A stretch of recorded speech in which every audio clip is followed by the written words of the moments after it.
Again, normally I don't ask this question. It's not in my line of questions, but how are you doing?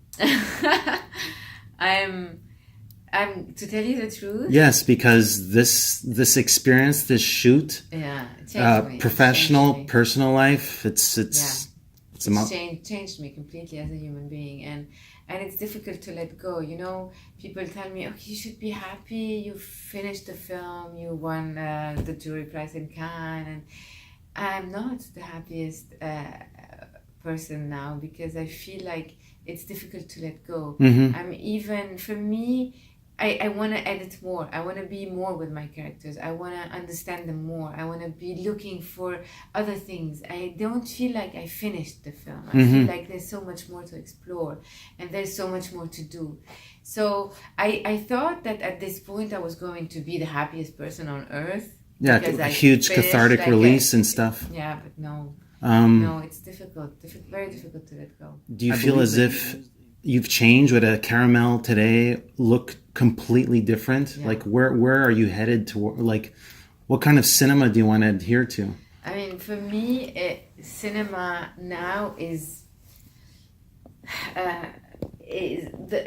should be a mission. For me, it's becoming a mission. It's not anymore just another film and where you just tell just another story and then you come out of the movie theater and then you forget it the next 5 minutes. Or I believe in the power of cinema. I believe in the power of this, these 2 hours that you steal away from your life, because they are very precious hours, in our and everyday life. Nobody has time.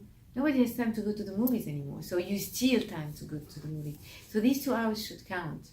And not only entertaining you, but okay, of course, sometimes it needs entertaining, but you can be entertained and learn things, be changed, and come out of the movie theater as a different person. How many times have you seen it? Have you come out of the film changed, or something in you changed? Because sometimes because of a stupid I don't know, dialogue or like a situation, but that spoke to you or that made you understand something about yourself. And this is something that happens very often. So I want these films to count. I want you to come out of the movie theater with a new perspective. Like your national cinema is still burgeoning. There's still a lot of not message films, but there's a lot to say about society in Lebanon and their surrounding regions. Of course, but the problem that we're talking about in the film specifically is not a Lebanese problem. Of course not. It's a global problem. There's millions of children, and the statistics actually, there's no statistics, because every time when you read research, every time you get to that point, they say there's no numbers yet. We can't do any statistics. Statistics, yeah. Because the number is so huge. Some countries don't want to even acknowledge the problem of children that work, child labor, children that are neglected, paperless children, children that are on the streets, children that work, children that don't go to school.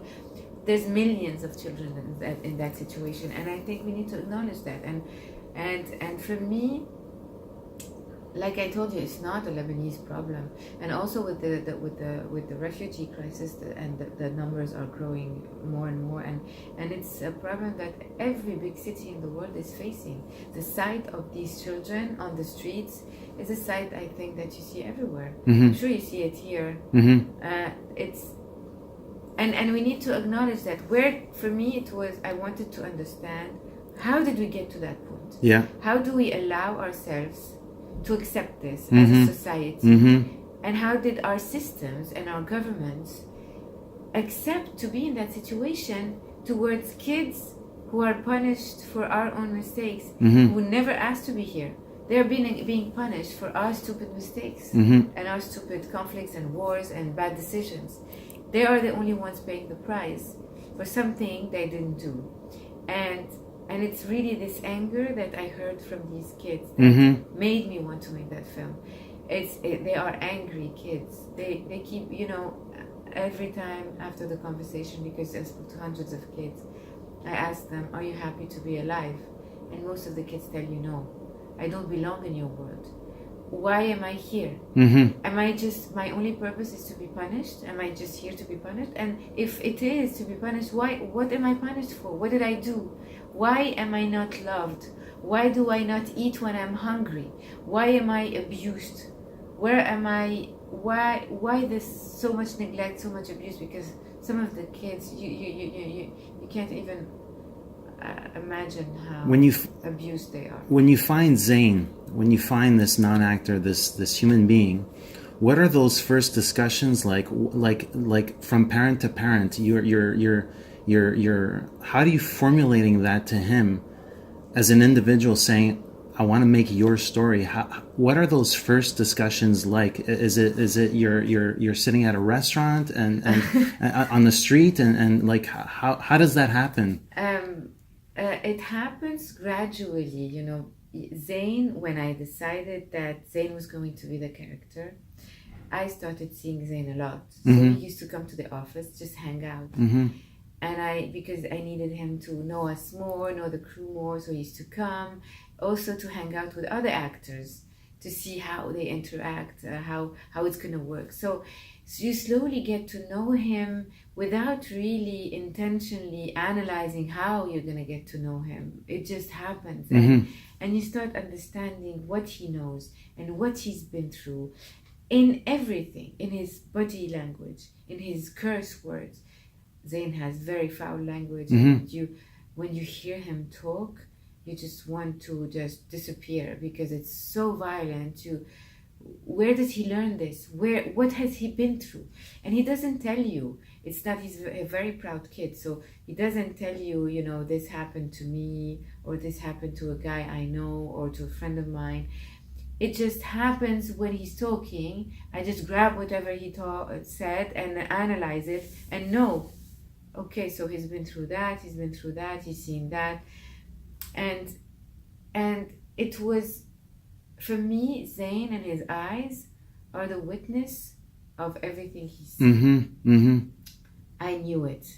I knew he was a witness, and I knew he was going to be able to talk about what he's seen. The backstory doesn't have to be written because the backstory exists in those. Is there. Yeah. He knows. I don't have to tell him when he's speaking to the TV show. I don't have to tell him, okay, so Zain, of course I tell him structurally where he has to end, and where we need to begin, and what he's supposed to deliver, and what is the result of the scene. But I don't have to tell him which words to use because he knows, he's been there. I don't have to tell him you are the voice of all these kids that you've seen because he knows the purpose of why he's there. He's not a kid anymore. He's wiser than you and me. Yes. There's street smarts. He has a high IQ for that. Speaking of chosen words, there's one really powerful choice that you made, is that the antagonistic forces in this film is the system, it's the poverty, it's not the individuals necessarily. You don't villainize his parents, and I thought that was a really a constructive, sane move, and it avoids trappings that you see in a lot of cinema. So I was wondering if you could talk about that impassioned speech, and did you actually feel the need, did you ever think about removing the subtitles? Because the subtitles, they inform us about her plea, but we understand everything. Yeah. Oh, wow. No, I never thought about that. But yeah, for me, exactly like you're saying, it was very important that you don't villainize, because I was exactly in that situation so many times, and I'm sure you are, I'm sure everybody is. This court is us. This court symbolizes us, society. The judge is us judging them. And it's very easy to judge. It's very easy. And I was the first person to judge. Every time I would go to an apartment where I find these kids left alone, I was angry. Where is the mother? Why does she leave her kids? Where is the father? What is this? And it always took me 10 minutes when I used to wait for the mother to come and talk to her, to be completely like not blown away, but put back in my place. how can I allow myself to judge her? I've never been in her shoes. I've never known the hardships she goes through. I never know what she feels the moment she leaves that house and goes out and leaving her kids behind. What does she feel at that moment? So for me, it was very important at this moment in court that she looks to me and tells me, who the hell you think you are? You've never been in my shoes. Have you ever given water and sugar to your kids because you don't have money to feed them? And it was not Suad, the Zain's mother in the film. It was her. Her name is Kausar in real life, talking to me. She was in the situation. She used to give her kids water and sugar because she didn't have money. She couldn't register her kids until now. Her kids are not registered. They are invisible kids, invisible from the system, living on the fringes of society. And her whole community where she lives is like this. So it was important for me to put you as a viewer in the same situation, because I'm sure we're all in that situation. We're all judging, but at the same time, it's a roller coaster of positions and emotions where you don't know who to blame anymore. And it's definitely not the parents that we should blame. Your film could have gone off the rails in that court scene, and it doesn't. So congratulations for picking the right side. The shooting style, the aesthetic that you chose with Christopher. How much has to do with location? There's one film still of you almost in a like paramilitary garb, a little bit like a parachuter, whatever. You get a sense that it was much more a street guerrilla photography.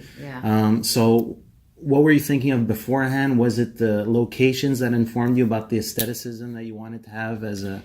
It was very important for me, the brief, the rule was to intervene the least possible. So we come with our cameras, with our crew. We shoot in real places with real people. There's no figurant. A cast. There's no extras in the film.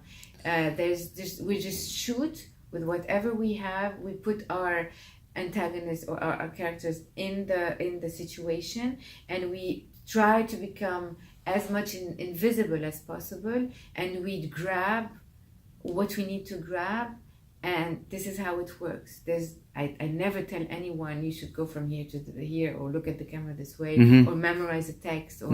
It was really putting my characters in the situation with whatever is around, in prisons, in the souk, in everywhere. Even the apartments where we shot. Yeah. The drawings on the wall are real drawings from real kids who live in these. In these apartments, who have been in the same situations as Zain, as Jonas, so it was very important that we intervene the least possible. Of course, sometimes you have to intervene because at the end of the day, you're telling a story and it's a fiction. You have to go from here to here. But the rule was to intervene the less possible and to be as much invisible as possible. And you don't hear the word action on set, never. You just explain. Then you know how to just become just ready and grab the moment wherever the moment comes, and then you start shooting, and without anybody noticing that you're shooting. No rolling, no action, nothing. You are just ready to just grab the moment when the moment is going to come.